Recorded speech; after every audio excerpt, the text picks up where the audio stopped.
Hey, Brian, you're back from vacation, huh? So I heard a lot about these Squidward games, and I have to write something about it. Can you fill me in? Can I? So, you've got this guy, Gi-hoon. He's kind of your average everyday dirtbag who gives his daughter a gun for her 10th birthday. Wait, what? A gun? Relax, it's just for lighting cigarettes. So, he's deep in debt with the loan sharks, but then one day, an angel comes along and throws him a lifeline. Sounds uplifting. It is. You ever play Pogs when you were a kid? Pogs? Yeah, I played it. Okay, so you know the rules. Somebody gives you $8 every time that you win, and if you lose, they get to slap you in the face. What? Slap Pogs. Is he good at slap Pogs? He's not great. So naturally, after he gets slapped for several hours and finally wins $8, he does what any of us would do. He gives himself over to a mysterious organization, allows himself to be kidnapped and drugged, and says yes to literally everything. It's sort of like that week I spent at the Improv Olympics.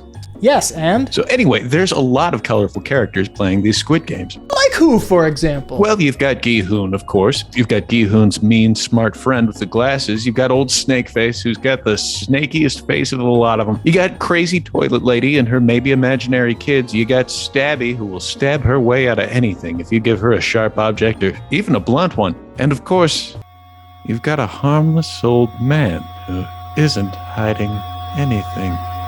I like the sound of that last guy. So what sorts of games do they play? Well, do you remember playing red light, green light as a kid? Yes, but not with any slapping. Brian, don't worry. Red light, green light is a slap-free zone.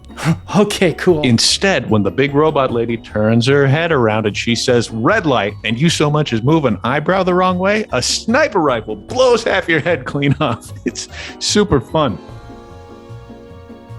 What? Well, it's partly to illustrate just how brutal this whole Squid Game is, and it's partly to cut down on background extras in the pilot episode so that the craft services budget doesn't spiral out of control.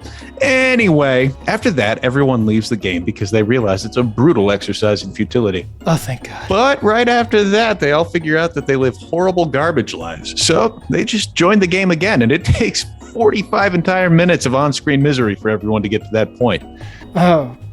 Cool. So we've already established that you're familiar with red light, green light. Right, not that version, but... Well, they play a lot of other classic childhood games too. This Squid Game has everything. Tug of war, carve sugar good or you'll die, murder marbles, exploding glass bridge, do all the stabbing before anyone else can.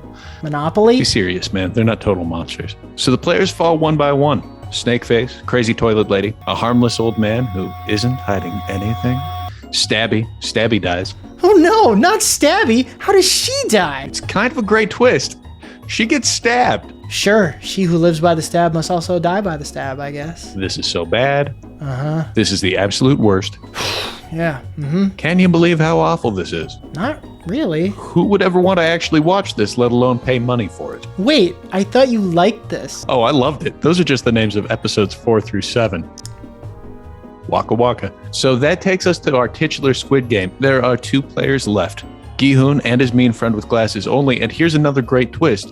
He ain't got his glasses no more. What happened to his glasses? Who gives a shit, Brian? I'm trying to tell you about the Squid Game. Okay, so what is the Squid Game? Well, it's this game where they run around for some reason, sometimes on 1 foot, sometimes on 2 foot, on a court that's shaped like a squid. Shaped like a squid? Yeah, you know, a triangle, a circle. Oh, let's not forget a square.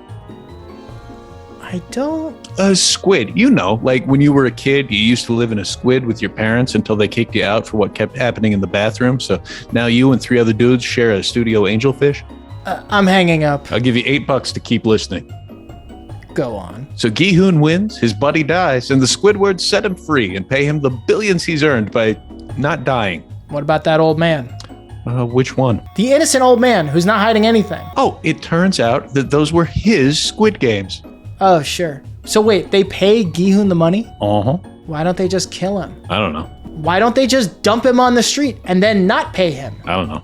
It's just that it seems like this whole thing is an unnecessarily long build-up to a shaky conclusion that doesn't hold up to even a single second of narrative scrutiny. He wears a funny red wig at the end. I'm just really confused about all Listen, friend, it's not the plot that matters so much as the message. The message is that if you gamble and lose, and gamble and lose, and gamble and lose, and gamble and lose, and then you gamble and then you lose, and then your wife leaves you because you gamble and you lose so much, and then you gamble and then you lose, and then you gamble and you lose again, and then someone says, would you like to gamble? There's a pretty good chance you're going to be okay. Maybe. Or you'll die. It's one of those. Brian? Brian? Bri? Guess I get to keep my $8.